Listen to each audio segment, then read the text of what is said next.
Gadwal MLA బండ్ల కృష్ణమోహన్ రెడ్డి ఏ పార్టీలో ఉన్నారో ఆ పార్టీ కండువా వేసుకుని తిరగాలని డిమాండ్ చేశారు ఎంపీ డీకే అరుణ.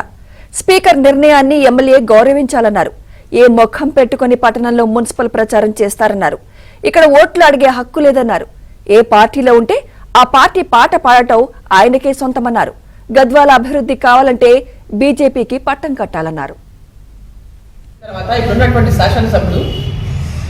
ఇప్పుడు టీఆర్ఎస్ వెళ్ళి కాంగ్రెస్ లో ఉన్నాడో టీఆర్ఎస్ లో ఉన్నాడో మరి ఆయన తెలుసు ఏ పార్టీలో ఉన్నాడో గతంలో ప్రజలకు తెలుసు ఆయన ఇప్పుడు ఏ పార్టీలో ఉన్నాడో. టీఆర్ఎస్ గెలిచినట్టు ఆయన ఉన్నది కాంగ్రెస్ పార్టీ అని అందరూ తెలుసు. నేను కాంగ్రెస్ లో ఉన్నా అని చెప్తే కాంగ్రెస్ కండువా తిరిగితే ఎమ్మెల్యే పది ఊడిపోతుందని ఏదో అబద్ధాలు చెప్పుకుంటా తిరుగుతున్నారు, టైం పాస్ చేసుకుంటా. టీఆర్ఎస్ పార్టీ వాళ్ళకి టీఆర్ఎస్ పార్టీలో పోయి తిరగాలి అలా తిరుగుతాడు. టీఆర్ఎస్ పార్టీకి ఓటు ఏమని అడగాలి, అడుగుతలేడు. అంటే కాంగ్రెస్ పార్టీలో ఉన్నట్టే కదా. కానీ ఈరోజు సుప్రీంకోర్టు పెద్ద ఎత్తున ఇట్లా పార్టీ మాట్లాడపైన చర్యలు తీసుకున్నటువంటి భయంతోన ఇంకా ప్రజలను మోసం చేస్తారు, ప్రభుత్వాలు కోర్టులను మోసం చేస్తారు.